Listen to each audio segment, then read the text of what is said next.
The subcommittee will come to order. Today, the Subcommittee for Surface Transportation, Maritime, Freight, and Ports will examine the roadway safety crisis and the solutions that we must implement in response. I would certainly like to thank my ranking member, Senator Young, as well as Chair Cantwell and Ranking Member Cruz for their help in convening this very important hearing. Every day, unfortunately, more than 100 Americans lose their lives on our roads. If trends continue, we expect more than 40,000 fatalities this year and hundreds of thousands of serious injuries. That means thousands of families are going to be torn apart by preventable crashes. Those families deserve our recognition as we work to address this problem. And that's why I'd like to enter into the record statements made by victims' families who have written to this committee to urge for further action on roadway safety. And without objection, those letters will be entered into the record. I also dedicate today's discussion to them, as these families know all too well the safety situation on our roads constitutes a national crisis. In 2021, the National Highway Safety Traffic Administration estimated that the U.S. had the highest number of fatalities since 2005. Unfortunately, the trend has not significantly improved over the past 2 years. According to NHTSA's most recent estimates, roadway deaths remain elevated, with only a 3% reduction in 2023. These numbers do not reflect the harm done to our drivers and passengers, but also vulnerable pedestrians, bicyclists, and motorcyclists who continue to be disproportionately harmed on our roads. Also overrepresented in these tragedies are Black, Hispanic, and Native Americans, as well as Americans living in rural areas. We need a strong and comprehensive response, and today we'll discuss a holistic, safe systems approach to addressing the roadway safety crisis and how we can implement that approach all across our country. The safe systems approach ensures that all aspects of our roadways account for inevitable human error. It emphasized building multiple layers of protection so that even when mistakes are made, death and injury are unlikely. This framework focuses on 5 key categories: safer people and behaviors, safer vehicles, safer speeds, safer roads, and improving the post-crash care. I believe emerging technologies are going to play an important role in this endeavor. New interventions, from digital infrastructure that improves crash response to predictive road maintenance and active traffic management, are absolutely essential to achieving safe system goals. That also includes the safe and accountable development, testing, and deployment of autonomous vehicles, which can help us reduce serious injuries and death on our roadways. I expect our witnesses today to discuss the principles and data behind the safe systems approach, as well as how we can better support communities implementing these solutions on the ground. We have already made important progress. Congress took one key step towards supporting roadway safety with the passage of the bipartisan infrastructure law in 2021. The law provides $5 billion in safe streets for all grants for local, regional, and tribal communities to prevent roadway deaths and injuries using a safe systems approach, and requires them to measure their success along the way. The bipartisan infrastructure law is also the first piece of legislation to establish requirements for complete street standards. These ensure that our roadways can safely accommodate all traffic. That includes vulnerable road users like pedestrians, bicyclists, motorcyclists, and people with disabilities, as well as the elderly. And finally, with the help of Michigander Rana Abbas Taylor, the bipartisan infrastructure law included the Honoring the Abbas Family Legacy to Terminate Drunk Driving Act, a requirement for the inclusion of impaired driving prevention technology in our vehicles.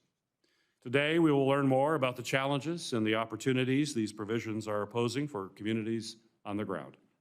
But the bipartisan infrastructure law was just the beginning. There's still so much more that we can and we must do in order to address this crisis. Our witnesses will also help us examine what solutions need to come next.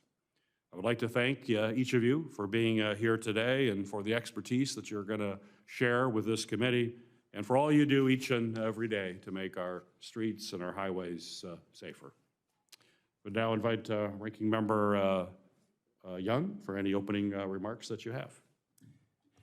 Well, thank you, Mr. Chairman, and I want to thank all of our witnesses for joining us today to discuss a topic of paramount importance, roadway safety in the United States. Today, I want to highlight our nation's alarming roadway fatality and crash statistics, discuss the significance of innovation in enhancing roadway safety, and call attention to the important role that tried and true infrastructure investments play in keeping our roads safe. Every year, thousands of lives are tragically cut short due to vehicle crashes. In 2023 alone, nearly 41,000 people lost their lives on American roads. This statistic is not just a number, it represents parents, children, friends, and colleagues whose absence leaves a void in their families and communities. Additionally, millions of crashes occur annually, leading to severe injuries and substantial economic losses. These staggering figures underscore the urgent need for innovative solutions to make our roads safer. If we all come together on a bipartisan basis to prioritize human lives over political and parochial interests, we can significantly leverage technology to create safer roadways for everyone. One of the most promising areas of technological innovation lies in the development of autonomous vehicles, which have the potential to revolutionize roadway safety. Unlike human drivers, autonomous vehicles do not get distracted, tired, or impaired. They can react to hazards more quickly and make split-second decisions based on vast amounts of data that no human could process. Widespread adoption of autonomous vehicles could reduce traffic fatalities by up to 90%, potentially saving tens of thousands of lives each year in the United States. This technology isn't just futuristic, it's a tangible solution that can transform how we think about road safety and massively reduce the number of deaths on our roads every year. However, the benefits of innovation extend beyond autonomous vehicles. Smart infrastructure is another critical component of a safer transportation ecosystem. Intelligent traffic signals, for example, can adjust in real time to traffic conditions, reducing congestion and minimizing the likelihood of accidents.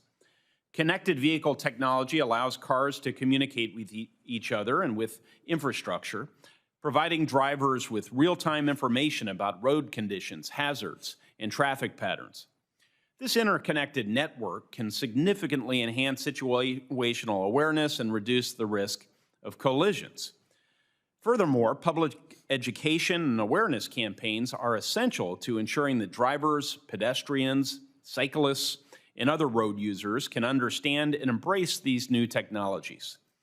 Public acceptance and trust are crucial for the successful integration of innovative solutions into our daily lives. Public awareness and education efforts are also vital to addressing certain long-standing roadway safety issues in a cost-effective way, not the least of which is one that any parent should be extremely concerned about, and that is school bus safety, specifically related to illegal school bus passings. School bus safety should be at the top of our list when it comes to roadway safety, and unfortunately, it hasn't received the attention it deserves. Estimates show that more than 43 million violations occur during every 180-day school year. My Stop for School Buses Act, which Chairman Peters co-led with me, was signed into law in 2021 and directed the Department of Transportation to review illegal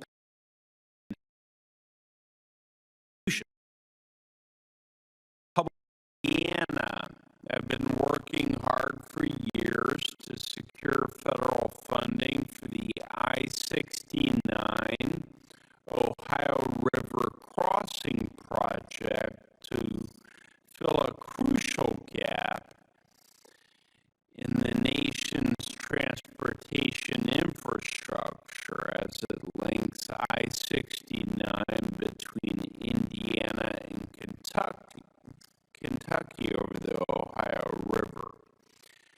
This type of project, which will mitigate traffic congestion, improve overall roadway safety, and significantly leverage non-federal dollars, is where federal infrastructure dollars should be focused.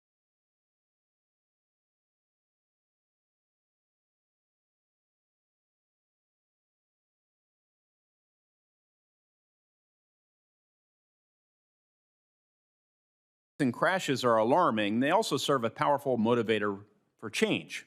By embracing technological innovation and investing in our infrastructure, we have the opportunity to significantly improve roadway safety in the United States.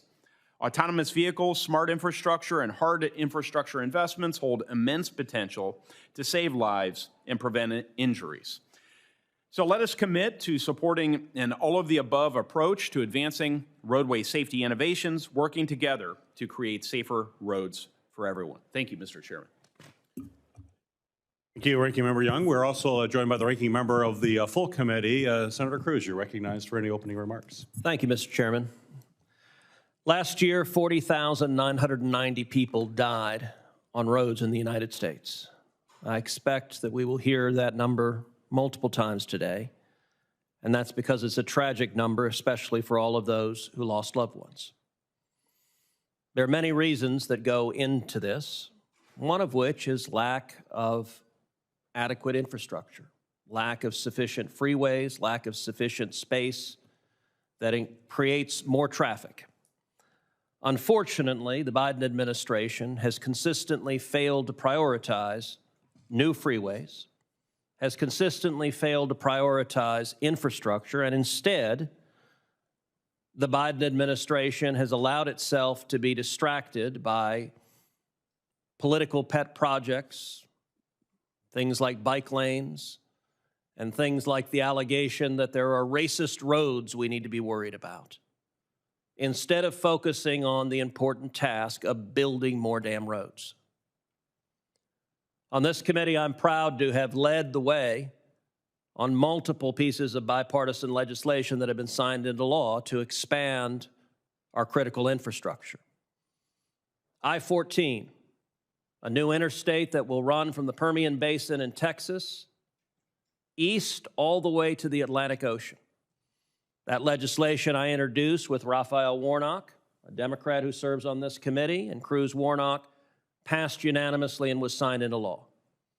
That interstate is critically needed throughout West Texas, East Texas, and each of the states that I-14 will run through all the way to the Atlantic Ocean.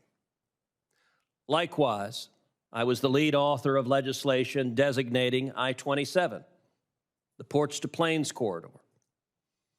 That bill was introduced with Ben Ray Lujan, another Democrat, another member of this committee. I-27 will run from Laredo, Texas, up north through West Texas, up through the panhandle of Texas, up into New Mexico, ultimately all the way up to Canada.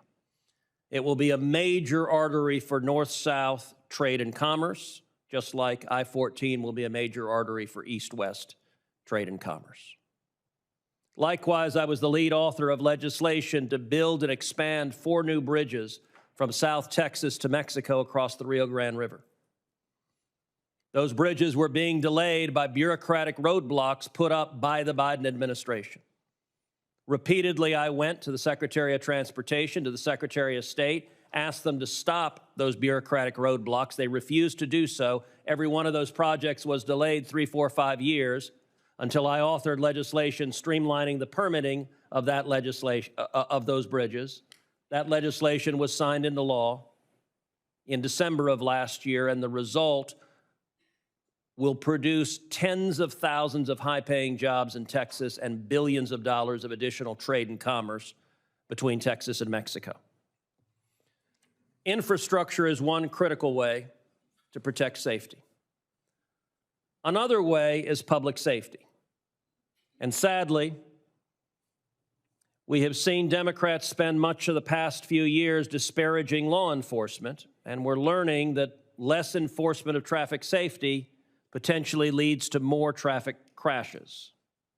That makes sense. If you think the police are not going to enforce laws, then people are going to be more likely to break the laws. In his written testimony for today's hearing, Mr. Nelson notes that, quote, rising traffic fatalities are correlated with drops in the enforcement of life-saving traffic safety laws, and that parts of the country have seen a decrease in citations by as much as 50% for dangerous activities like speeding or impaired driving. An article from October 2023 titled, quote, "The Decline in Police Traffic Stops is Killing People," points out that cities like Seattle, New York City, and St. Louis saw traffic stops decline and saw a significant increase in traffic fatalities. Previous research has also drawn a link between declines in traffic enforcement and accidents. Another notable issue is drug driving. A 2022 research paper found that from 2009 to 2019, legalization of recreational marijuana was, quote, associated with a 6.5% increase in injury crash rates and a 2.3% increase in fatal crash rates. And yet the Biden administration, rather than working to keep our families safe on the roadways, has instead decreed that it will reclassify marijuana from a Schedule I substance to Schedule III. The American Trucking Association quickly followed this news with a letter highlighting that rescheduling marijuana without an explicit allowance for a test for its use would create confusion and result in, quote, serious safety impacts to safety-sensitive industries. I look forward to hearing from the witnesses on each of these topics. Our first witness is Sam Krasenstein. Sam Krasenstein serves as the Chief of Infrastructure for the City of Detroit under Mayor Mike Duggan. He is responsible for leading the city's infrastructure and transportation priorities, collaborating with state and federal partners, executing major projects, and overseeing grant funding. He has an MBA and a Master's in Urban Planning from the University of Michigan. Welcome, Krasenstein. Mr. Krasenstein, please proceed with your opening comments. Good afternoon. Chair Cantwell, Chairman Peters, Ranking Member Young, and Ranking Member Cruz, and members of the Senate Subcommittee. I am humbled at the opportunity to appear today at this important hearing to represent the City of Detroit and the state of Michigan as a transportation official, proud Detroit resident, motorcyclist, husband, and father. I'm here because Detroit has the unenviable position of having the second highest traffic fatality rate and the third highest rate for pedestrians in the country. Last year alone, we lost 132 lives to traffic violence amidst the 40,990 people killed nationwide. Our street network was built for a city of nearly 2 million people, almost 3 times our current population. Like many urban areas nationwide, overbuilt streets creates the perfect scenario for speeding, dangerous driving, and treacherous conditions for our most vulnerable residents trying to catch the bus or cross the street on foot. With the passage of the IIJA, we had an opportunity to make real change on these overbuilt streets with new programs like Safe Streets for All. We've been extremely fortunate to receive 2 grants through SS4A totaling $49.6 million across 2022 and 2023. The first grant allows us to make systematic infrastructure improvements across 30 miles of city jurisdiction roads on our high injury network, basically the roads with the highest rate of crashes resulting in injuries. The second grant focuses on high crash intersections near transit stops where data shows most of our pedestrians are getting hit. Many of these intersections are under either partially or fully under county or state jurisdiction and required close collaboration with our partners to even be able to apply. Last week, in partnership with Michigan DOT, we submitted another SS4A request, this time for a pilot for safety countermeasures on our most dangerous roadway, Gratiot Avenue. Gratiot, at least the part within Detroit, is one of the most dangerous roadways in the state for drivers and pedestrians alike. Gratiot is the perfect example of the road safety challenges that City of Detroit and other cities across the country face. It's a 9-lane surface arterial street that cuts through the heart of Detroit's east side, not far from where I live. The road design has been virtually unchanged since 1956 when streetcars stopped running in the city. While the posted speed is 30 miles an hour, the actual speeds are likely closer to 60. I say likely because we're discouraged from completing a speed study, as state law would require the speed limit to then be updated to the 85th percentile of prevailing speeds, which is not exactly in the name of safety. Since 2017, this 8-mile stretch of road has had 159 pedestrian or cyclist-involved crashes, 45 fatalities, and nearly 1,200 injury crashes. These aren't the result of drunk drivers or people texting, but rather the result of a road that no longer meets the needs of the population that it claims to serve. While Gratiot is also one of the busiest bus transit corridors in the state, there are multiple sections of the road that don't have as much as a marked crosswalk for at least half a mile, which may not seem like a lot, but when someone gets off the bus after a long day at work and needs to get to their house in the neighborhood on the other side of the street, we're asking them to walk more than a mile to avoid crossing 100 feet at an unprotected location. 100 feet is wider than some sections of 395. Unsurprisingly, people don't do this and take their lives into their hands on a daily basis.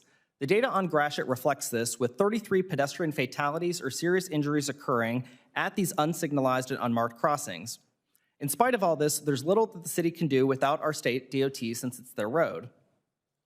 For years, we've been working with our state DOT to figure out a plan for roads like Gratiot, only to be given outdated vehicle-centric design criteria, maintenance obligations that would be placed on the city, and lack of funding as obstacles preventing us from addressing the sobering number of crashes, injuries, and fatalities.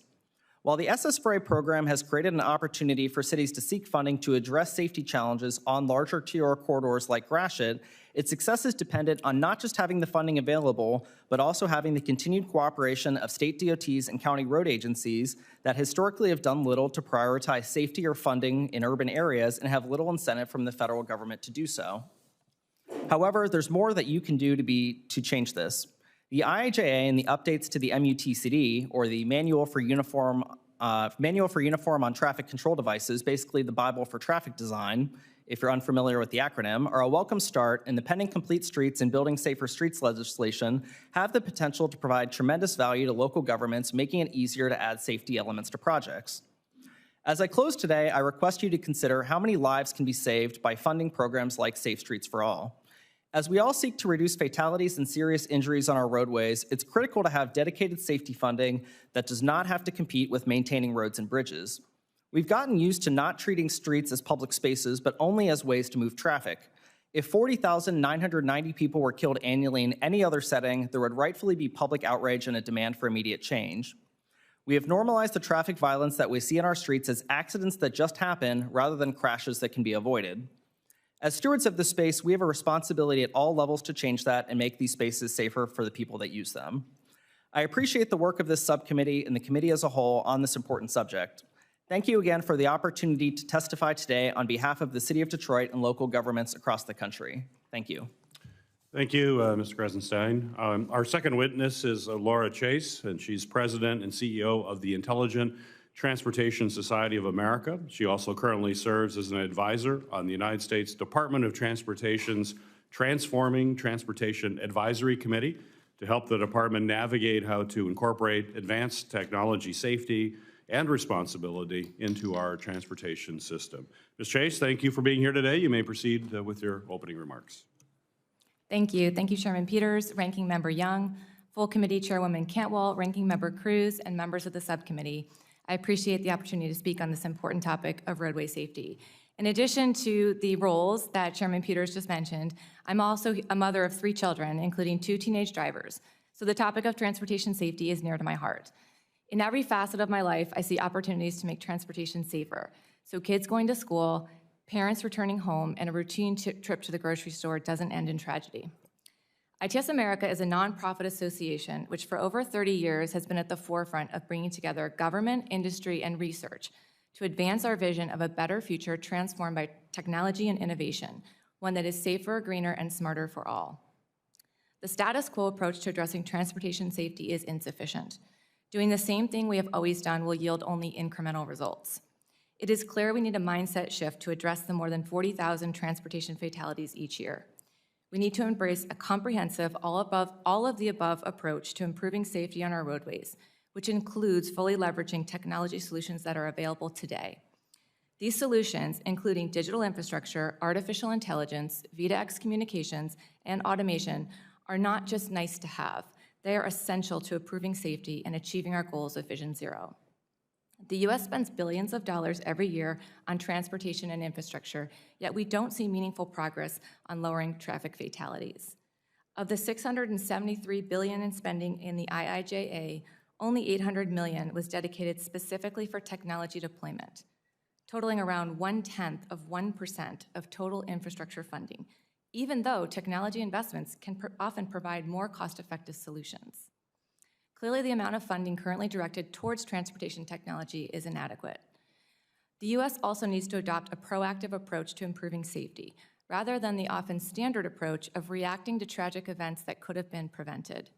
To be proactive, we must move from focusing solely on physical assets, such as roads, bridges, guardrails, and speed bumps, to harnessing the power of innovation, data, and technology to improve safety. Fully deploying a layered approach of both physical and digital infrastructure assets is the way we will achieve Vision Zero. Technology provides the opportunity to proactively address safety in myriad ways at intersections, on highways, in congested urban environments, and in rural areas. Digital infrastructure and artificial intelligence can recognize and predict dangerous conditions that were previously unidentified, helping road users and transportation agencies address these situations ahead of time. V2X communications provides drivers and other road users with more information about hazardous conditions around them or impending collisions and key things beyond their line of sight, so that it gives them more time to react and make better decisions that improve safety. Automation is another proactive solution to enhance safety. ADAS technologies are already responding to driver action or inaction to correct vehicle positioning, brake for pedestrians, and more. Technology can also make static infrastructure dynamic, such as changing speed limits in the event of congestion or adverse weather, or extending traffic signals in real time when a pedestrian's in a crosswalk and needs more time. Technology can take us from a reactive system to a proactive system that addresses issues before they result in a death. The good news is we can do more today to integrate technology into our programs to ensure that these tools being developed right here in the U.S. are also deployed here at home to improve safety. This includes finalizing U.S. DOT's National V2X Deployment Plan to help advance this life-saving technology at speed and scale. It also includes prioritizing technology into the Safe Systems Approach, Complete Streets, the New Car Assessment Program, and other U.S. DOT policies and guidance, and prioritizing technology deployment under other discretionary grants, such as Safe Streets and Roads for All and RAISE. Congress also has an opportunity to reimagine the future of transportation technology when it reauthorizes surface transportation programs in 2026. This includes incorporating technology at every step in the process, from planning to construction to operations, and rethinking how we approach technology from policy to funding to procurement. Deployers need substantial and certain funding for technology that's incorporated at the beginning of a project's life cycle. We must also update our policies and best practices for procuring new kinds of technology and software. American innovation continues to lead the world. We have the opportunity to harness this innovation in the communities where we live, work, and play to realize better safety outcomes for all. As a mother, I long for the day when I don't have to say to my children, "Call me when you get there safely." We can make that day a reality faster by leveraging technology in a more holistic way. Thank you for the opportunity to appear today, and I look forward to your questions. Thank you, Ms. Chase. Our third witness is Jake Nelson, who serves as the Traffic Safety Advocacy and Research Director at the American Automobile Association, probably better known as AAA. Mr. Nelson is an epidemiologist who applies research and the sciences of public health to AAA's public policy development, governmental advocacy, and consumer education activities. Mr. Nelson holds an undergraduate degree from the University of Michigan, graduate degrees in public health and public policy from George Washington University and the University of Chicago. Mr. Nelson, welcome to the committee. You may proceed with your opening remarks. Thank you, Chairman Peters and Ranking Member Young, for the opportunity to testify today. And the time I have today, I want to focus on a few key points from the more detailed testimony submitted for the record. Why the spike in highway deaths and what we can do about it. Here's what AAA research has uncovered about what's happening on our roadways and to whom. Since the pandemic, speeding, drunk driving, and non-use of safety belts account for most of the increase in traffic deaths. The post-COVID spike in fatalities has predominantly hit disadvantaged populations, particularly people with no education beyond high school and Black and Hispanic populations. Urban traffic deaths have increased by 66% since 2013, which has major implications for pedestrians and cyclists who are more concentrated in urban areas. Since 2013, pedestrian deaths have increased 81% in urban areas and dropped 10% in rural areas. This shift in traffic mortality has happened mostly on urban and suburban arterial roads. These are typically multi-lane, medium to high speed, and high volume roads, originally designed to quickly move vehicles in and out of cities. And today their use has changed. People live, work, and shop all along these roads. A note on enforcement. As you heard from Senator Cruz, traffic deaths have spiked in the US at the same time that citations for dangerous behaviors like speeding and drunk driving have dropped by as much as 50% in some parts of the nation. We know labor shortages across the profession and negative perceptions of law enforcement are factors here. And research is crystal clear that when perceived risk of apprehension for breaking laws drops, we see risk-taking behaviors go up.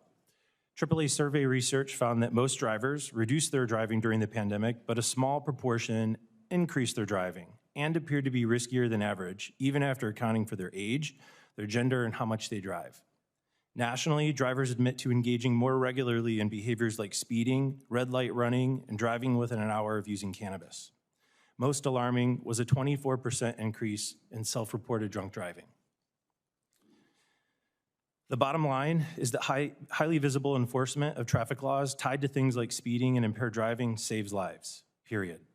If we enhance the trust between police and the communities they serve and protect, we stand a much better chance of police confidently enforcing life-saving laws with strong community support. What got us to this point will not move us closer to 0 deaths.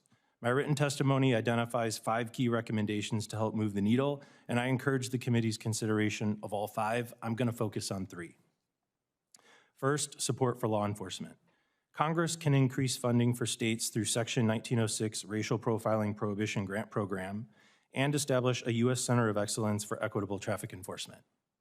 AAA believes a key limiting factor to state-level demand for existing funding is the lack of guidance and technical support available to them to properly standardize, analyze, and interpret traffic stop data, and also to effectively collaborate with law enforcement agencies to address inequities illuminated by these data without impeding non-driving related crime.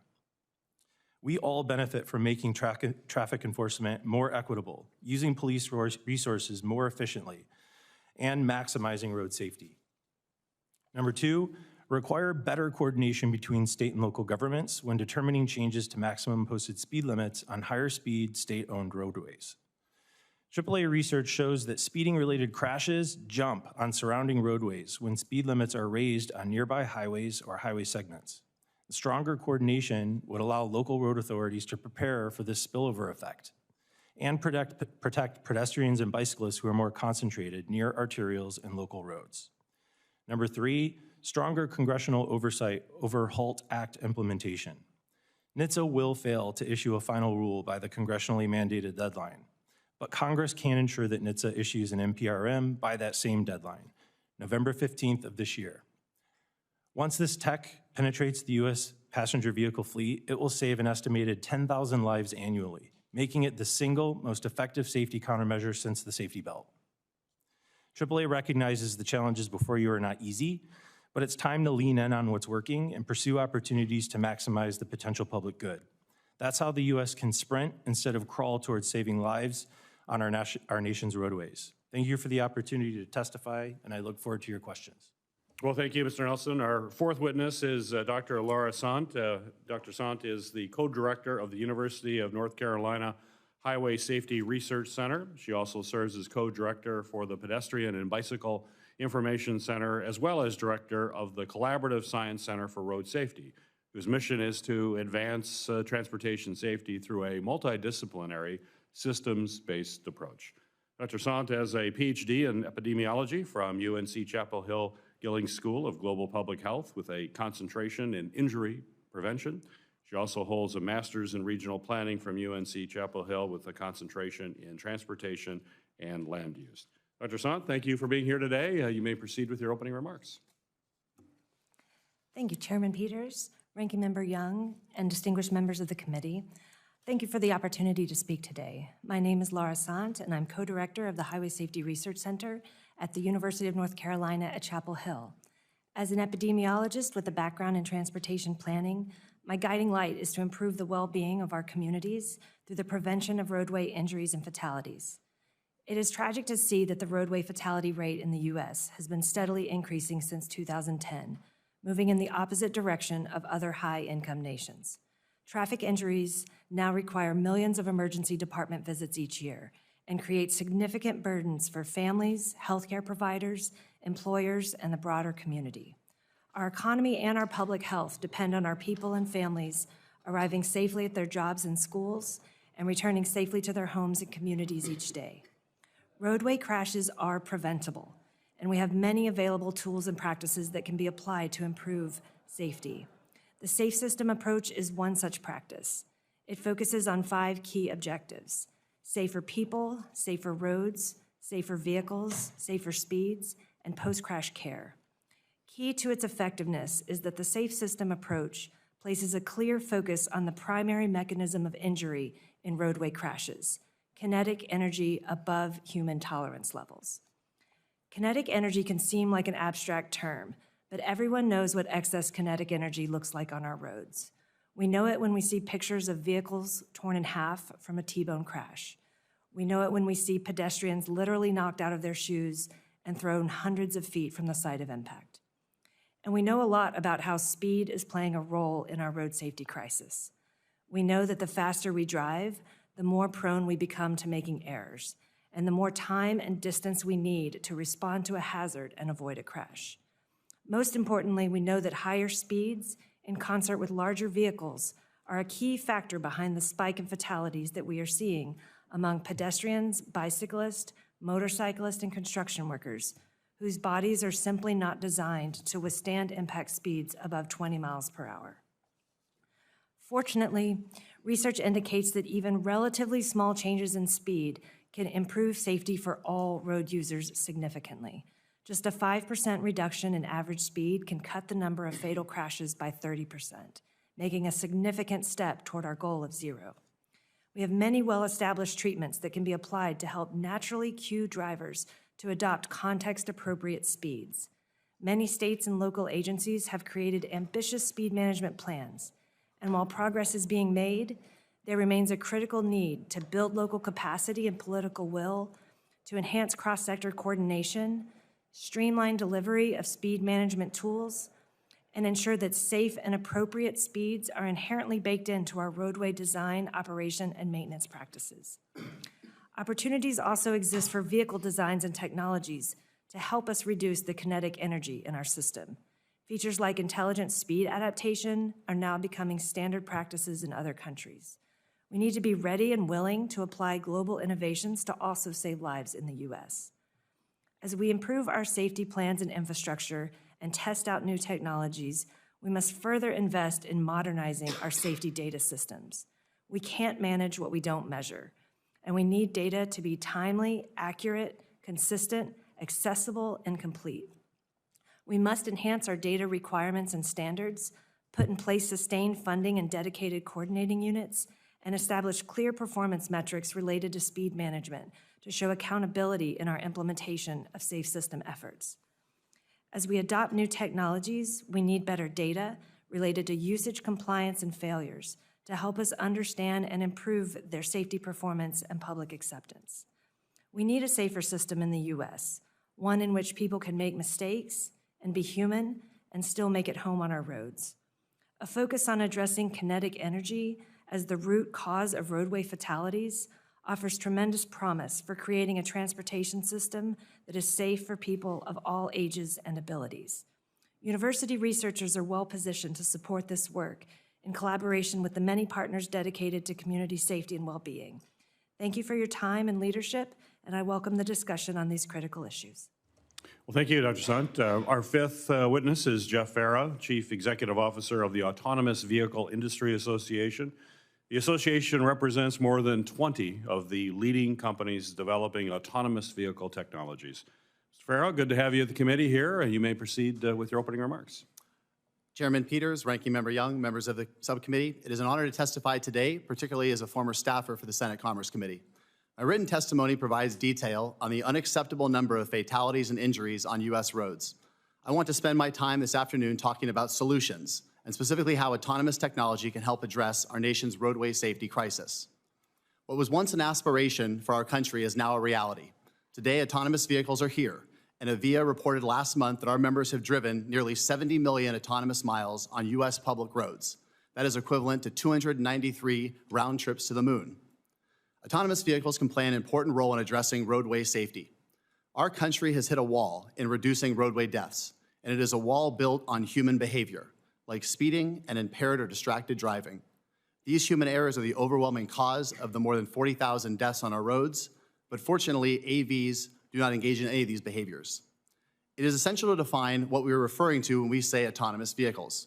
These are not vehicles using driver assist features that we increasingly see rolled out on our roads. With driver assist technology, the human driver must constantly be engaged to take over at a moment's notice. With truly autonomous vehicles, the human has no responsibility for the driving task.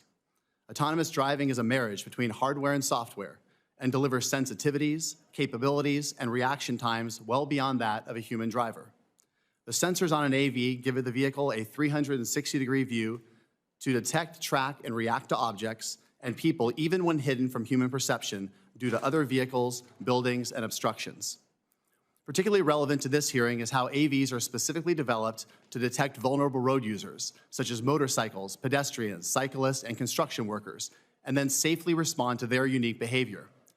We have all been in situations where a pedestrian steps off a curb and was not visible due to a parked car, or a motorcycle was lane splitting and approached from behind and was undetected until a split second before the motorcycle went by. Now imagine a world where vehicles do not have human limitations because they can see through objects and a few hundred meters in every direction, including beyond the vehicle's headlights. This is the promise of autonomous vehicles to America's vulnerable road users. The AV industry recognizes this is a new technology to most Americans, and we are strongly committed to building public trust in AVs.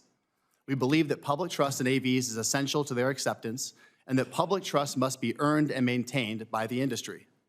To achieve that objective, last month, Avia announced its trust principles. Through this initiative, Avia is articulating the importance of transparent interactions with government officials and the public, deep engagement with law enforcement and first responders, and upholding the highest cybersecurity and privacy standards. Autonomous vehicles are very much an American success story, and our country can and must lead on this area globally, but we need the support of policymakers. I want to turn to a couple of policy recommendations that will help industry address the roadway safety crisis. Federal leadership on AVs is imperative. Competitor countries are moving forward with policy frameworks, and states are increasingly taking the lead on AV policy. 25 U.S. states now have AV deployment statutes and are welcoming the technology. I encourage federal action in a couple of areas. First, Congress should act on federal legislation like the AV START Act from Senators Peters and Thune. Our industry is incredibly grateful to both senators for their long-standing leadership on AV policy and their recognition that the technology will help make our roads safer. Our organization was especially excited to see AV specifically called out by the bipartisan Senate AI working group that is led by Senators Schumer, Rounds, Heinrich, and Young. The working group encouraged committee action on a federal framework for the testing and deployment of AVs across all modes of transportation and noted that this is particularly important as strategic competitors, like the Chinese Communist Party, are acting. Second, the AV industry has appreciated strong interest from the Department of Transportation on how AVs can increase safety on American roads. But we need action from DOT in key areas. For example, NHTSA should issue a proposed rule on its AV STEP program, which was first announced in July 2023. AVs present an opportunity to reimagine how vehicles are designed and promote safety and accessibility. According to NHTSA, AV STEP will encourage deployment of next-generation vehicles and open up a wealth of data to help make progress towards establishing an effective governance structure for autonomous technology.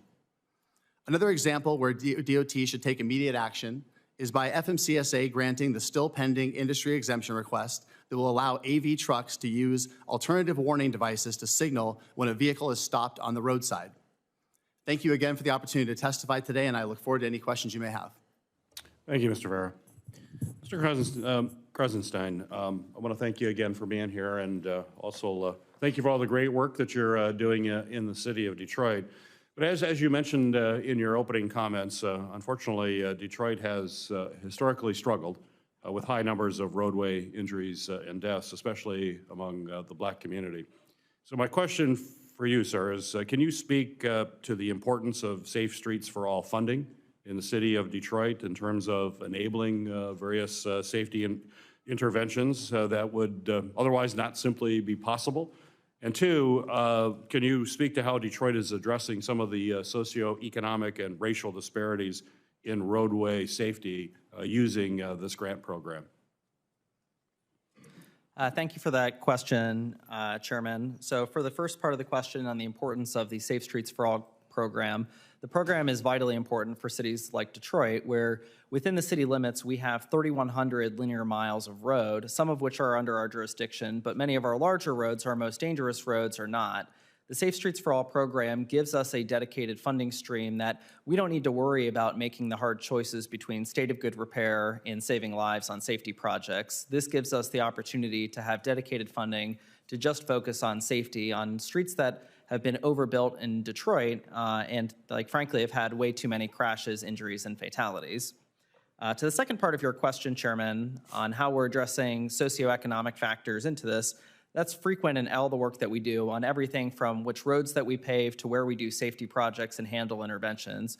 We're proud to be taking a very equity-based approach across both our public works teams and our planning and development teams and how we engage neighborhood groups, looking at commercial corridors and looking at the data as well. So we do try to take a very balanced approach with where we make those types of investments throughout the city. Great, thank you. Ms. Chase, in addition to serving as chair of this subcommittee, I'm also the founder and chair of the Senate Motorcycle Caucus. I'm an avid motorcyclist myself and share that with a number of my colleagues here. May is also Motorcycle Safety Month, where we raise awareness of motorcycle fatalities.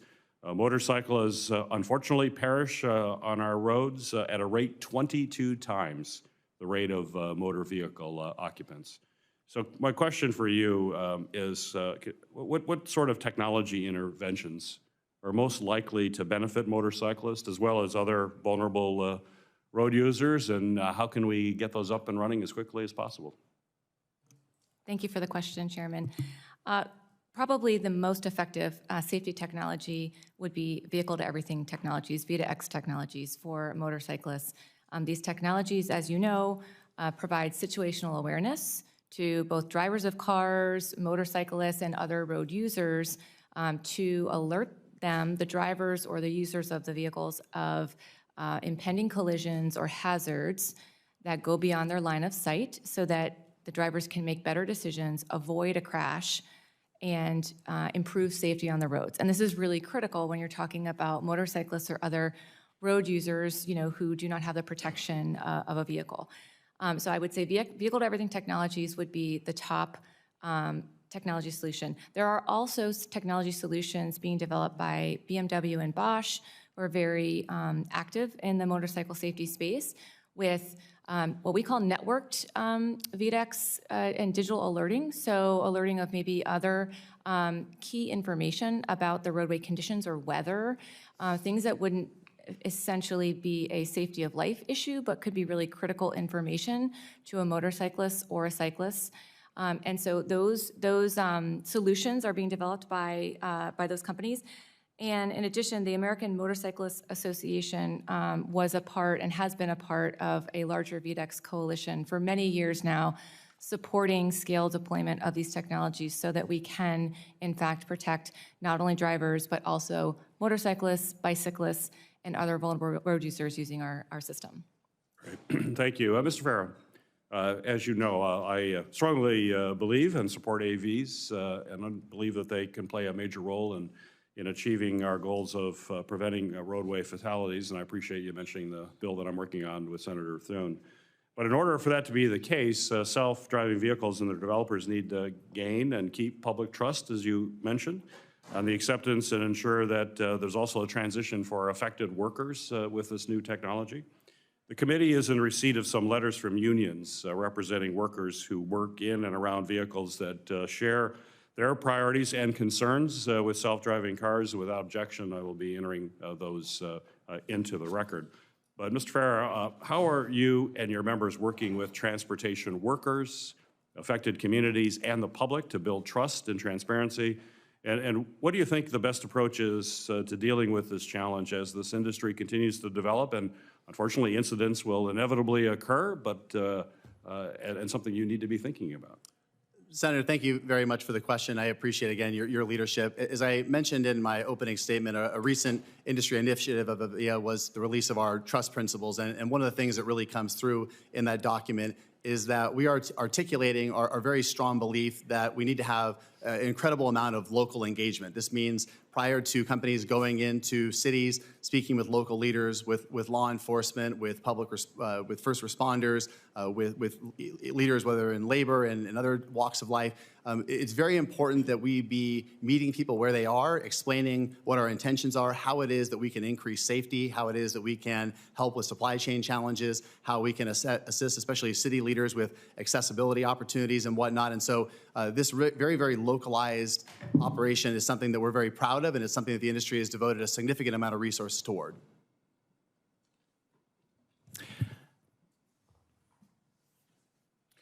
Well, thank you. We're in the process of voting right now, so I am going to go vote real quickly. I'm going to hand the chair over to the gavel to the ranking member, and I'll go vote and be back to relieve you. Great. Works for me. Thank you, Chairman. Mr. Farah, thank you for that reply, and thank you also for mentioning the AI roadmap that Senators Rounds, myself, Heinrich, and Schumer released last week. In that bipartisan roadmap, we encourage committees to continue their work on developing a federal framework for testing and deployment of autonomous vehicles, and we highlight that it's particularly critical as our strategic competitors, most notably the Chinese Communist Party, continue to race ahead and attempt to shape the vision of this technology. Just yesterday, in fact, the UK, their AV Act became law, and they'll have driverless cars on their roads within 2 years, says current reporting. So, Mr. Farah, where does the U.S. stand in the global AV competition, to your mind? And what are other countries doing differently in support of innovation and deployment? Senator, thank you very much for the question. The way I think about this is that over the course of the last dozen or so years, you've had an incredible American success story in terms of bringing autonomous driving to where it is. But the reality is that this has gone noticed by many other countries around the world that also want to have safer roads, they want to have more accessibility, they want to have supply chain benefits. And so they are racing to keep up, and certainly China is one of those countries. And while our country right now, we are firmly in the lead, we have the best companies in the world, we have the deepest capital markets, we're ahead in technological innovation, we are struggling when it comes to public policy. We need to have a federal framework put in place that supports the development of autonomous vehicles. We need to have action on legislation such as AV Start. We need to have action on rules at the Department of Transportation. The federal government is behind where a lot of the states are, where they have really taken a lot of action in recent years. Well, it's incumbent upon us to listen to these entreaties and to act after, duly studying the facts and consulting with all stakeholders. And we have been involved in such consultation and preparing for action for some period of time. So it does seem like if the UK is prepared to go ahead, it seems like we ought to be, especially seeing as we're leading in innovating in many of these technology areas. Is that consistent with your assessment of where the technology is?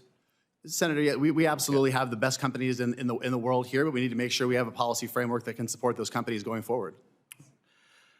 Mr. Farah, to move on to another important topic that many of you touched on in your opening remarks, and I'll get to many of you. Nearly 41,000 people died on our roads last year.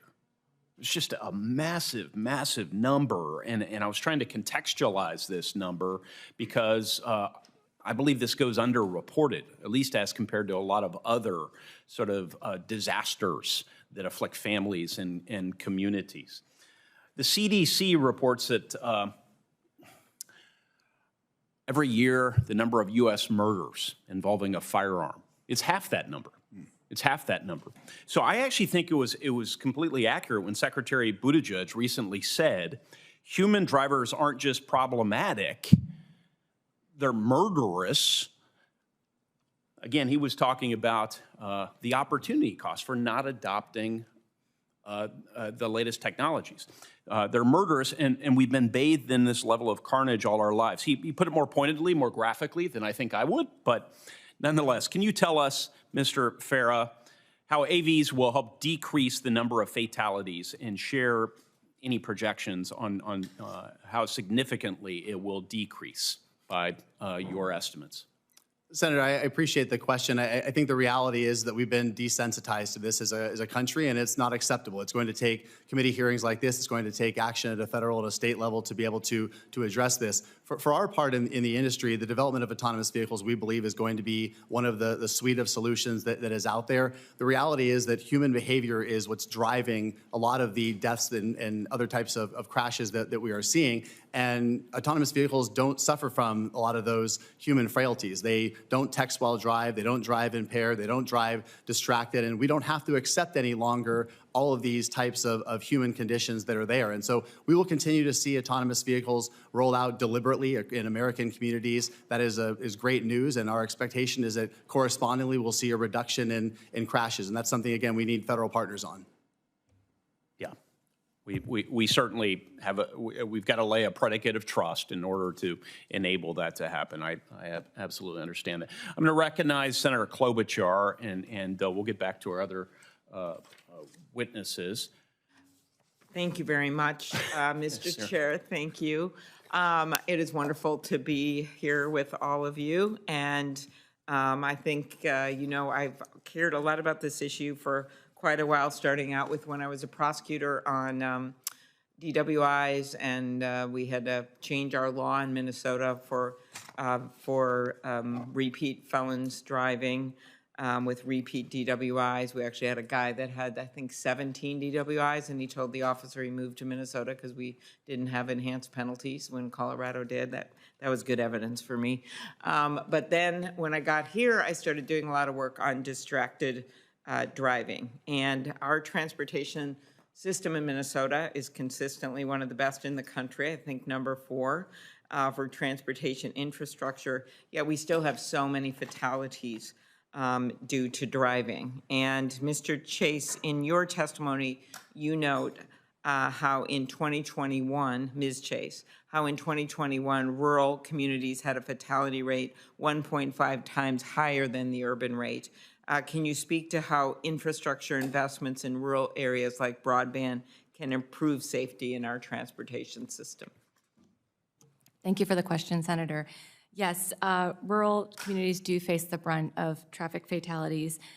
We have seen there are significant positive impacts from technologies like ADAS systems, in particular lane keep, which in Iowa, lane departure is one of the leading causes of crashes in rural areas. So these advanced driver assist systems, level 2 partial automation, to assist drivers staying in their lane, not crossing the median strip, is actually a critical safety intervention. In addition, in the physical world, you know, many of the rural states do put rumble strips, right, to help drivers understand, right, with a haptic response when they might be drifting from the lane. And then with regard to broadband, communications really is the backbone of transportation in the 21st century. It will continue to become even more important as we move forward and incorporate more advanced technologies into our system. And really, at its base level, what it allows us to do is to transmit and share critical information in various different ways to road users. And that is key. And we need to be investing in that backbone of broadband and the communications infrastructure as part of our transportation programs and funding. Thank you. Thank you. Mr. Farah, what I was referencing before on distracted driving, it takes just 5 seconds to drive across an entire football field. I say with my friend here, Senator Young, he and I are both, we once competed on a Vikings Indianapolis game. I remember, I think the Vikings had the biggest comeback in the history of the NFL, but it happened. Okay, so, but almost as good as the Timberwolves against Colorado this week. But the football field, so to get more serious here, 5 seconds to drive across a football field at 55 miles per hour, 5 seconds. In 2022, when you think about people who are looking at their phone, looking away, in 2022, over 3,300 people died in accidents involving distracted drivers. 19-year-old Shreya Dixit from Eden Prairie, Minnesota, tragically died in 2007. Her dad is a huge advocate, as you know, on this stuff, when the driver of the car she was riding in reached to grab something in a backseat. And this happens over and over and again. And your testimony notes how almost 3% of all drivers are looking at or using their handheld device.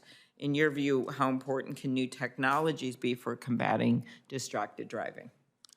Senator, thank you very much for sharing the information you just did. It's obviously tragic, and it's something that's happening nationwide, and it's happening every single day. I think distracted driving is a huge national problem. This is something that our expectation is with autonomous vehicles that we can very much help to address that, because the reality is that the autonomous driving system does not get distracted, and you don't have to have this situation now where for many people the temptation is too great to look at their phone at that traffic light or to look at it when they're going at a certain speed, and then we all know what ends up happening. And so this is something where we're trying to fundamentally remove that human error, that distraction that is persistent across our country. We're trying to remove that from the equation and allow technology to help to drive down those deaths. While at the same time enforcing the laws we have on the books, I will add, because not everyone's going to be doing that. And so it is really a balance. And to me, that you've got to do both things. We've tried to put a lot of incentives in place for getting laws passed to help on distracted driving, and going way back to Secretary LaHood, actually. So thank you very much for your work. And with that, I will turn it back to you, Mr. Chair. Well, thank you, Senator Klobuchar. I'll recognize Senator Capito now. Thank you, Senator, and thank you all for being here. And I didn't get to hear all the testimony, but I did get to hear quite a bit. I had some other questions, but here's the one thing that I haven't heard. I haven't heard one person mention the increased weight of an electric vehicle. The president has said that by 2030, we are going to have 50% of our cars are going to be electric vehicles. So I just did some brief stuff on my phone here. A GMC Hummer EV weighs 9,000 pounds. The battery itself weighs 2,900 pounds. A gas GMC Sierra, which is, I guess, comparable to a Hummer, if anything's comparable to a Hummer, weighs 6,000 pounds. There's a study out there that says baseline fatality possibility increases 47% for every 1,000 pounds added to a car. So we can't regulate or we can't legislate if we reach these goals, which are doubtful, but going in that direction. If we're looking at heavier vehicles, I mean, this has been brought to my attention by our own West Virginia DOT. Can the guardrails withstand the impacts? Dr. Zant said that when you talked about fatalities, it's mass versus velocity. People aren't slowing down, and if you've been in an electric car, those things get up and go pretty daggone fast. What are we going to do about this? And does anybody have suggestions? And I'll just start with Ms. Chase. Thank you for the question, Senator. I do think it is a question that we have to address collectively as we move forward. At ITS America, our North Star is safety. And while we appreciate the significant climate impacts of transportation, and we understand that we need to move to a more sustainable transportation system, we need to be prioritizing safety. As I mentioned in my opening remarks and my written testimony, we believe we need to move to a more proactive approach. And to me, part of that means preventing crashes before they even happen, as opposed to mitigating the impact. Obviously, we need to do both, but if we take an approach that is proactive to prevent the crash from happening, that is where ITS America believes we can leverage our technology tools in the best possible way. Mr. Nelson. Thank you for the question, Senator. At AAA, we support consumer choice on what kind of vehicle people choose to drive. I'm not really debating EVs versus Understood. gas. I'm saying Yep. these are heavier vehicles that are going to result in more fatalities, and we're talking about safety. Understood, but you're speaking our language because we've been giving a lot of thought to the potential safety implications of proliferating passenger vehicle fleet involving EVs. And you highlighted issues about stopping distance, how quickly these vehicles can reach higher speeds.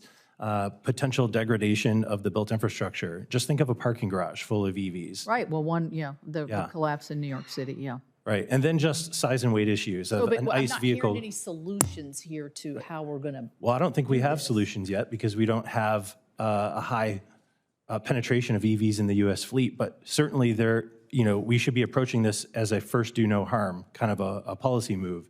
And we haven't seen at AAA much effort into thinking through how to proactively address these implications on our infrastructure, but also on safety.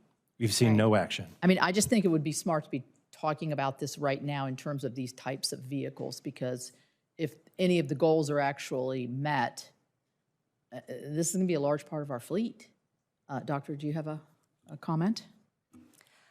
Yes, thank you, Senator. Yes, as I've spoken about in my earlier remarks, kinetic energy is a product of mass times velocity squared. And so the mass is a critical factor, but also the speed at which these vehicles can travel. And so a lot of the tools we have in our existing tool belt are really to address the speed side of the equation.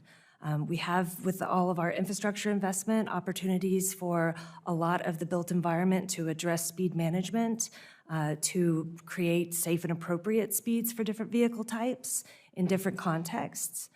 We also have some technologies on the vehicular side as well related to intelligent speed assistance and intelligent speed supportive devices. So I'm not being confrontational here, I'm just clarifying on myself. So that means you would have governors in your specific vehicle that wouldn't let you go a certain mileage or a certain speed. I mean, I know there have been bills out there that say trucks shouldn't go more than what the semis shouldn't go more than 70 miles per hour if that's the posted speed limit. Is that what you're talking about there when you talk about technology? There are technologies that exist on large truck fleets, yes, but also what we're seeing in other countries is intelligent speed adaptation systems. So they can provide. What does that mean? They can provide warnings to drivers when they're over the speed, or they can actually address the pressure that needs to be applied to accelerate a vehicle to give sort of a physical feedback to the driver so that they don't continue to accelerate over the rate of the posted speed. So they're doing that now in Europe? They are. Okay. And Mr. AV over there, I mean, West Virginia has a great AV law that we passed, but I wonder what you see the future, and I might be out of time, so I actually am. Thank you. Because we have a vote, I better go. Thank you. Thank you. Senator Fisher, recognized for your questions. Thank you, Senator Peters. Senator Capito, I have an answer to your question. Oh, good. You were asking, has there been any testing that's gone on about accidents and the safety there? Well, last year, the University of Nebraska conducted a first-of-its-kind crash assessment. They crashed an all-electric pickup truck against a standard highway guardrail to investigate the efficacy of current safety measures in light of the increased presence of heavier EVs. During the test, this EV plowed through the guardrail and traveled into the opposite lane of traffic. In January, a group of engineers warned that increasing EVs' weights combined with reduced structural design requirements will result in reduced infrastructure safety, especially for parking structures. So testing has been done. I assume there'll be more done in the future. You brought up also with trucks and the weight of trucks. Their batteries obviously are much, much heavier than 3,000 or 4,000 pounds. So yeah, there are a lot of research needs to be done there, right? Let's see, Ms. Chase. A recent NHTSA report found that 20% of the U.S. population lived in rural communities, and Senator Klobuchar addressed this about rural areas account for about 40% of all traffic fatalities. Nebraska, I'm sorry to say, holds the second highest ratio of rural to urban fatality rates in this country. You mentioned that rural areas have rumble bars. We do, on our highways in Nebraska, have a number of those on every highway. It helps. You mentioned technology. You mentioned some infrastructure changes, but in the near term, do you have any ideas on upgrades that we could see for infrastructure that maybe could have some big safety gains there? I mean, it's very, very concerning Yeah, when we see that continued growth in the percentage. Thank you for the question, Senator. I do think that rural areas, we know that they can benefit from vehicle-to-everything technologies. And this is technology that an agency, a state DOT or other public agency can deploy today. And there are grants available today through the infrastructure law to access these funds. But they can deploy these roadside units to be able to communicate with fleets and then other drivers if they're deployed in the vehicles. They can provide, curve speed warning alerts, right? If a vehicle is going too fast into a curve, weather warning alerts. We've seen great success in Wyoming using primarily weather warning alerts because it's the freight corridor there has such spot weather impacts and wind and a risk of semis tipping over. So those, and actually they have a lot of data that shows that there's been significant reduction in crashes. So I think that that's an important technology to be deploying and investing in today, understanding that some of the safety benefits will come, immediately, and more will come in the long term as this technology gets deployed more ubiquitously and scaled throughout the transportation system. Thank you. Mr. Nelson, I was interested to see that in your testimony, you said that rising traffic fatalities correlate with drops in the enforcement of life-saving traffic safety laws. And you noted that citations for DUIs and other types of dangerous driving have decreased by as much as 50% in some regions. I noticed that you attributed much of this to the staffing challenges that law enforcement agencies are facing right now.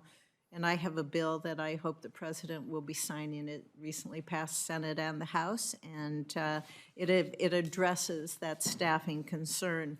It also contains a new GAO study to assess the law enforcement staffing crisis at departments nationwide. And this includes the impacts this issue is having on public safety. Do you believe that traffic fatalities should be among the public safety impacts that my bill, hopefully soon law, that study should evaluate? Is that something that once we get this signed, we can recommend that be included? Absolutely, because I think we need to underscore the important role that law enforcement plays in enforcing proven life-saving laws. Research is crystal clear that when risk of perceived apprehension goes down, that risk-taking behaviors go up.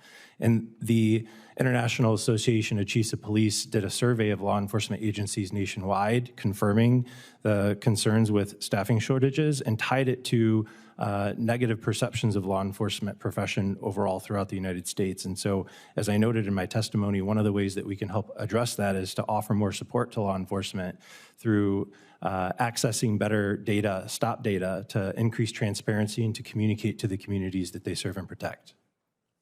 Could I have my staff reach out to you for information on that and some more ideas that we could hopefully help guide where the committee will be looking, that study will be going then? Senator, we would love that. Great, thank you.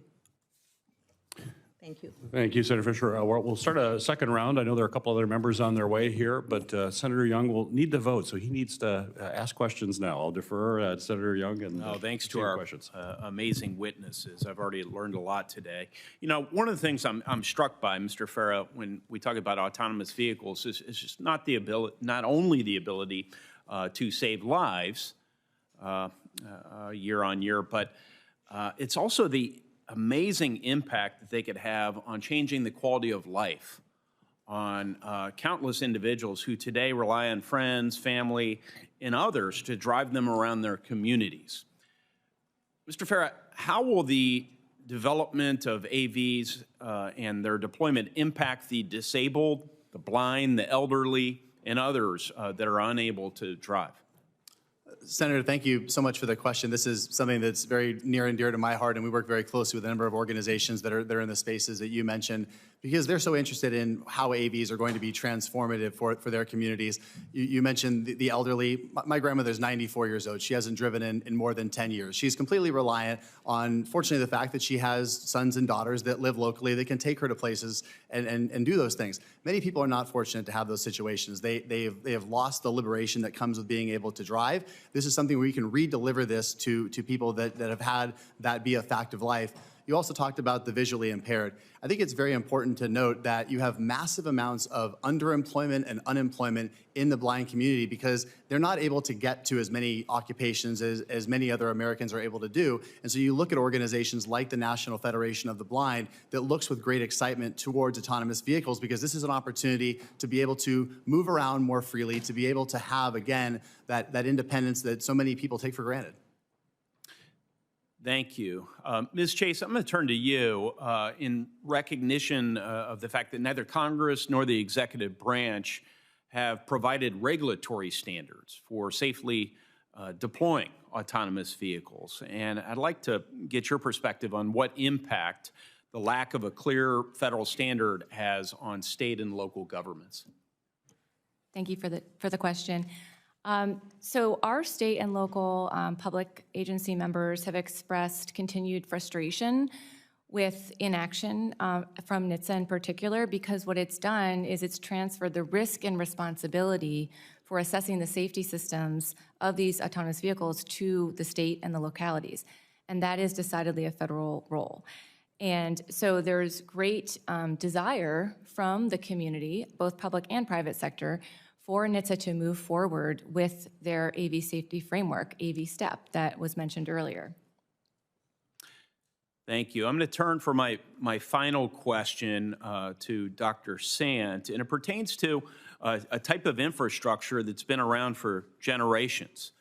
My dear mother lives in the town that is now known as the roundabout capital of the world, Carmel, Indiana. The city of Carmel, Indiana has installed roughly 150 roundabouts over the last 30 years. And while the city's population has quadrupled during that time, it's actually grown a lot more than that, but we're playing it safe. The conversion to roundabouts has resulted in a 47% reduction in injury crashes overall and a 90% reduction in traffic fatalities. Additionally, the annual average amount of time saved in 2020 was 5 days or 120 hours per motorist, as roundabouts provide for increased flow without stopping. Dr. Sant, can you talk about the safety benefits of roundabouts that not only improve roadway safety, but increase efficiency in our transportation network? Thank you, Senator Young. Yes, it's fantastic to hear the success stories that you've had in Carmel, Indiana. I think roundabouts are one of a suite of success stories that we can claim with our speed management tools. With roundabouts, we see the research pointing to up to an 88% reduction in severe and fatal injury crashes. And the key to roundabouts is that they really do reduce conflict points at those intersections where injuries can be most severe. They reduce the approach speed so that we're managing that kinetic energy in our system. And as you said, they do reduce delay at intersections, and so they can have benefits beyond safety. But what's really fantastic about the roundabouts that we're seeing in the United States is that they have versatility of design in different contexts. So we've seen successes, for example, in school zones in Wisconsin. In Kansas DOT, they worked with their freight community to make roundabouts work for the trucking industry. And they really are a tool for safety and mobility. So thank you for sharing your story.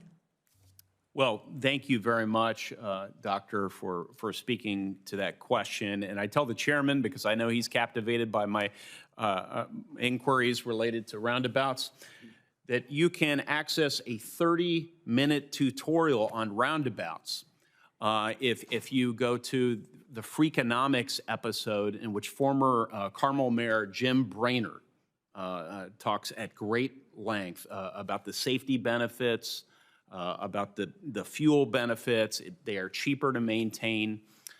So we're preaching the gospel in Carmel, Indiana. Thank you, Chairman. Well, very good. It sounds like must-see TV, so we'll be sure to tune in. Mr. Reisenstein and Mr. Nelson, I've got a question for both of you.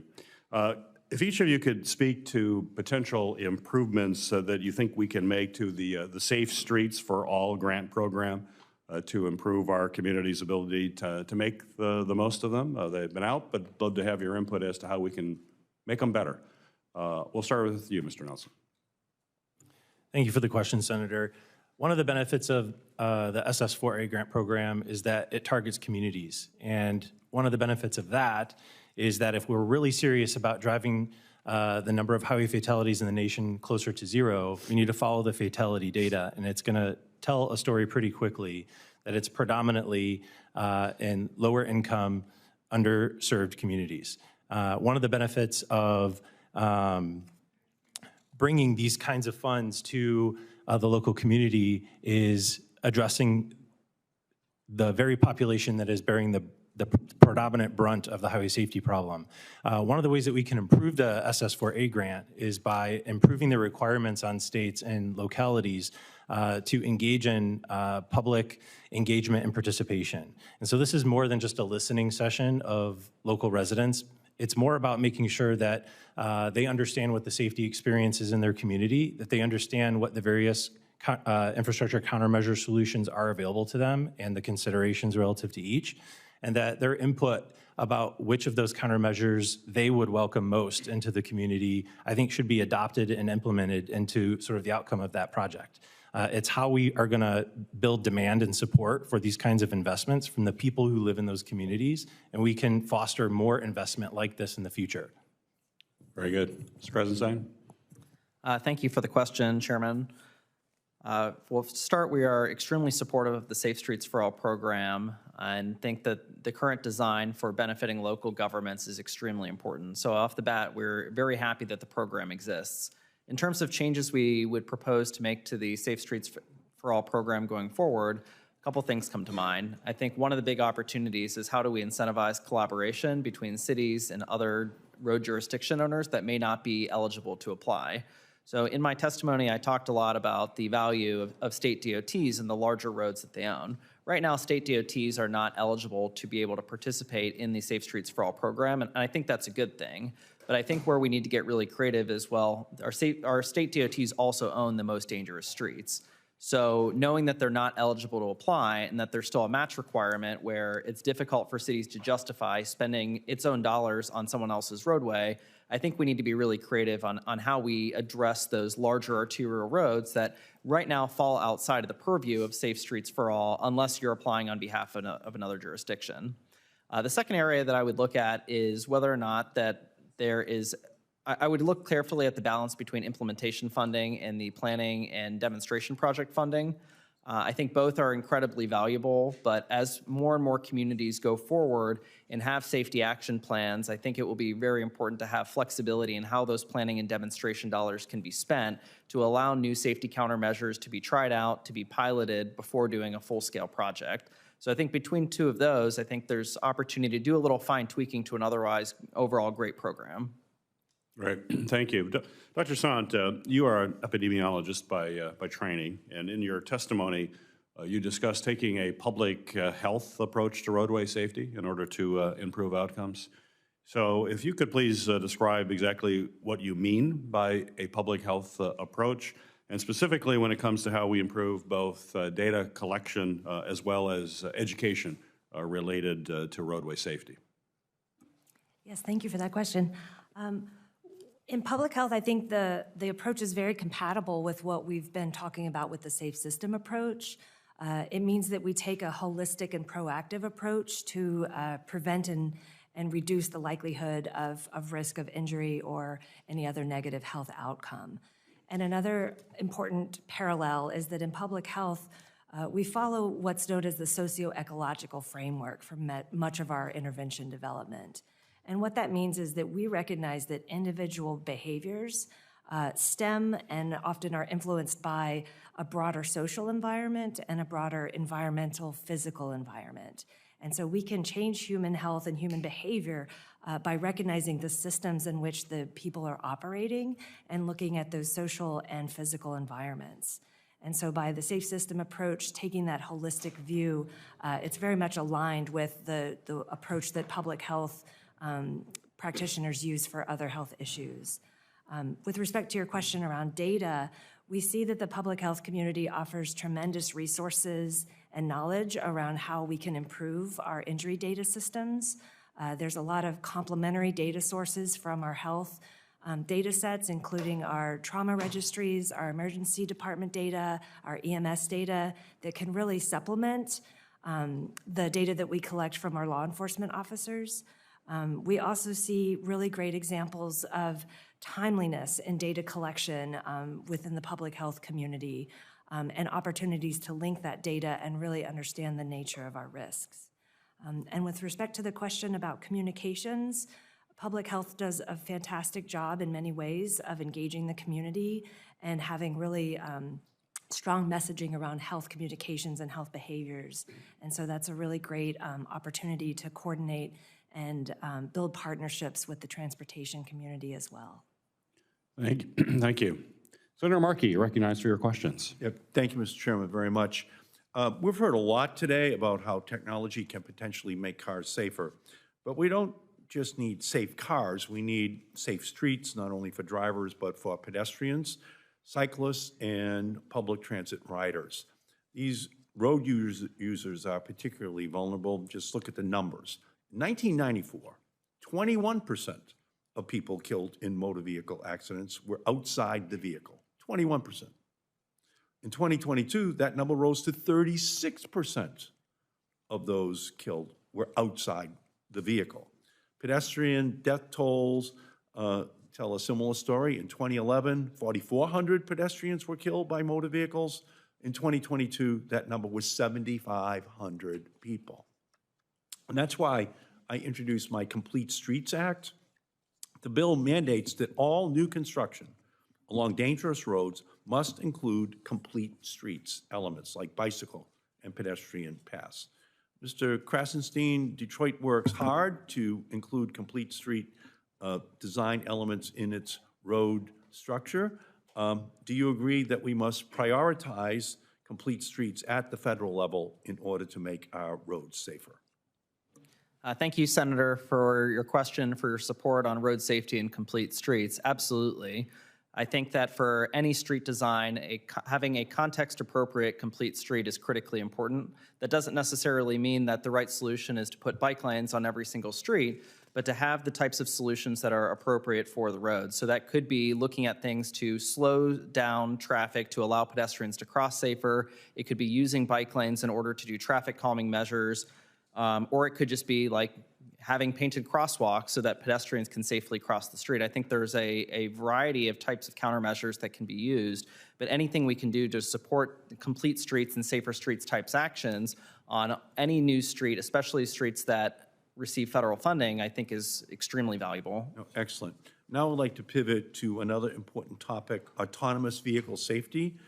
Automakers are increasingly including new software in vehicles that can assist drivers with accelerating, braking, and turning. Yet these driver assistance features are only designed for use under certain road conditions and with an alert driver behind the wheel. These features are especially dangerous when automakers give them misleading names that lull drivers into a false sense of security. The worst offender is, of course, Tesla, which has created an autopilot mode that at best should be called semi-pilot. Mr. Farah, in your view, do Tesla drivers generally understand that autopilot mode can only be operated on certain roads and requires active driver engagement, or do they get misled into thinking they can just push the button and they can go to sleep? Senator, thank you very much for the question. As I mentioned in my opening statement as well as my written statement, I think that it's imperative that we distinguish between driver assist vehicles versus actual autonomous vehicles that are operating at level 4. In the latter, the human, insofar as there's a human in the vehicle, has no responsibility for the dynamic driving task. When you do have a driver assist feature, it is absolutely imperative that the driver understands what their obligations are. They need to be prepared to be able to take over at a moment's notice. Many people have had confusion that has led to a number of situations, and certainly appreciate the spirit of what you're getting at.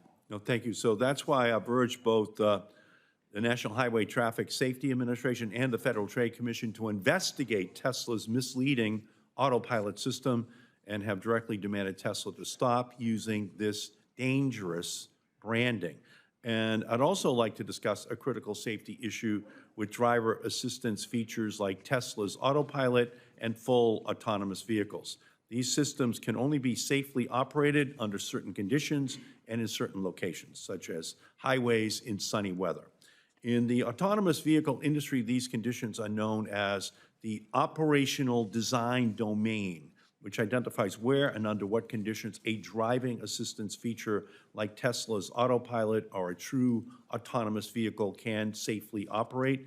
By contrast, these automated features or autonomous vehicles are specifically not designed to be operated in other road conditions, such as dangerous winding roads with cross traffic. So again, Mr. Farah, you represent many manufacturers who are testing full autonomous vehicles. Can those vehicles operate outside their operational driving domain? Senator Markey, again, thank you for the question. The state of the industry, the state of the technology right now is that our members are operating at level 4. That does mean, as you said, that they are confined to an operational design domain. That is a set of safety limitations that are put on the vehicle, whether geographic or weather that you mentioned. Right now, those vehicles remain within the ODD. The ODD can be something like the city of San Francisco or the city of Phoenix and Scottsdale. It could be a stretch of highway for things like autonomous trucking. And that's where we are from a technology perspective, and we'll make sure that we continue to roll out the technology deliberately and safely. Thank you. And should autonomous vehicles or vehicles with driver assistance features engaged be able to operate outside their operational design domain, Mr. Farah? I cannot speak to the driver assistance features in terms of what it is, the state of the technology is there. I can only speak to level 4 technology where our members are now. Well, again, my view is that there's absolutely no reason that driving features like Tesla's autopilot or full autonomous vehicles should be operating outside of their operational design domain. Thank you for this hearing, Mr. Chairman, and thank all the witnesses for their expert testimony. Thank you, Senator Markey. Senator Lujan, you're recognized for your questions. Thank you, Mr. Chairman. Mr. Nelson, I want to start by thanking you for highlighting the importance of the HALT Act in your testimony. I was proud to work with a bipartisan coalition of colleagues, Senators Rick Scott, Shelley Moore Capito, and our chairman, Senator Gary Peters, who is also a champion for road safety, to get this landmark provision included in the bipartisan infrastructure law. Now, once implemented, based on statistics that we see across the country, as many as 10,000 lives a year could be saved by the inclusion of this technology. Over the past few years, I've been encouraged to see industry partners stand up and become part of the solution to get impaired driving technology in vehicles.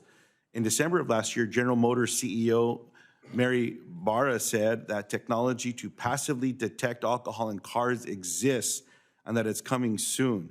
At CES this year, Tier 1 automotive supplier Magna introduced their latest test car with new safety technology combining a number of interior sensing technologies to detect driver impairment. Mr. Nelson, since the President signed the HALT Act into law in 2021, how has the technology available on the market changed? Thank you for the question, Senator. And before I respond to your question, I want to, on behalf of the safety community and especially victims and survivors, thank you and your colleagues for getting HALT over the finish line.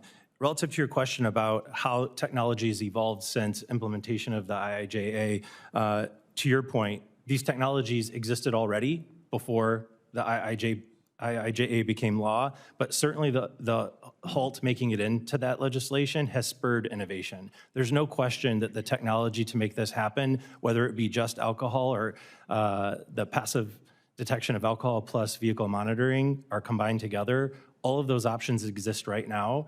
OEMs are already working at ways to implement it, and NHTSA issuing its final rule is the only way we're going to make sure that we stop allowing 37 people to die on our roads in impaired driving crashes every day that it's delayed. So let me ask you a follow-up to that pertaining to the rule.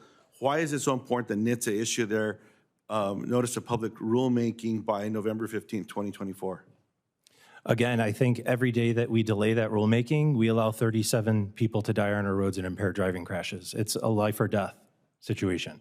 I appreciate that. And having now have sat in many vehicles, including the test vehicles that MAGA was showing, who's one of the largest suppliers to GM, if I'm not mistaken, it was impressive to me to see what people have already developed and to positively learn the number of patents that have been filed by American auto manufacturers as well as American major suppliers is encouraging. That was one of the goals of this, was to encourage the market to respond to providing these solutions as well. So thank you very much for that as well. Now, Ms. Chase, I appreciate you highlighting the importance of another key technology in transportation safety. Yes or no, will future innovations in transportation safety rely on technology like broadband to keep drivers and vulnerable road users safe? Thank you for the question, Senator. The answer is there's more than one way to communicate. So broadband is a key solution, but there's also dedicated spectrum for safety-critical collision avoidance V2X communications. There's also wireless communication options, and particularly with advances in 5G technology and others, there's many ways to communicate core safety information to road users. Broadband is a key backbone of our system, but it's not the only way to communicate. Is broadband needed for wireless towers to work? Broadband is needed for ubiquitous communication and infrastructure. So I'm not trying to be cute here, but the way that I understand a tower that mobile phone providers depend on, there's fiber that goes to a tower, and then that tower has antennas, and it provides a canopy to cover things of that nature. So the hard wire to that tower, that's a necessity, correct? So I can't speak to the exact specifications of what's needed for a tower. Let me go on then. The reason I'm asking this question, let me ask the question in the way that you answered. If there's no connectivity in rural communities, is that going to prevent some of the benefits to accessing future roadway safety technologies?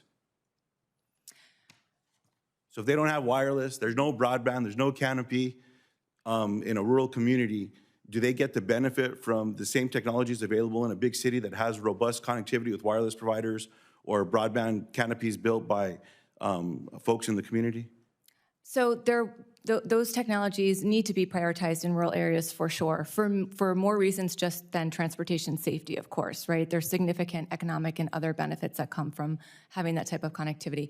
Those solutions will enhance some of the more modern technological advances in transportation safety, but there are solutions, even right now. There's an example of a sensor and an AI-based solution being used on an Indian reservation in Yakama Nation who does not have robust connectivity, and they're able to then actually track and understand dangerous situations, near misses and such at an intersection using this contained solution that is not dependent on a broadband connection. So I would say to you, there are additional ways to bring those solutions to rural communities, but I agree with you that broadband connectivity and cellular connectivity, building that out in the future to all of our communities is important.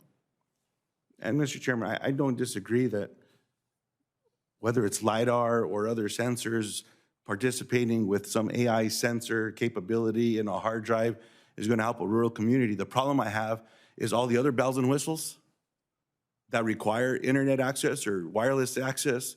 If there's not connectivity in a community, then they don't get that. And people living in rural communities deserve the same safety that's going to be in a vehicle in the biggest cities in America. That's the point that I was trying to make. And Mr. Chairman, if you'd indulge me quickly, is it Mr. Farah, Jeff? Farah? Because of the question that Mr. Markey was asking with the level 3 vehicles, which if I'm correct with these things, when they're When it's a level 3, it'll alert you if your hands aren't on the steering wheel at a certain state or something, like you have to touch it, or like even with a Tesla, it says, okay, your session is turned off. You have to use your hands the whole time until you turn off the car, park it, and all the rest. Is that correct? Senator, yes, we refer to that as conditional automation. So is it legal or illegal for someone to buy a weight and strap it to a steering wheel in a level 3 vehicle and let the thing drive itself? Senator, I don't know the exact law. We don't represent manufacturers that do that. We're a level 4, level 5 organization.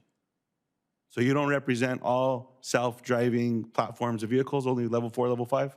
We represent truly autonomous vehicle I companies. appreciate level that. 4 and level I'll 5. save my question for someone else, Gary, or sorry, Mr. Chairman. The question I have is, it's my understanding now for folks that have level 3 cars that there's manufacturers that sell gizmos that hook onto a steering wheel. There's some people nodding yes here. I'm not saying that they've done it, but you attach this thing to the steering wheel, and then the steering wheel thinks that your hand's on it.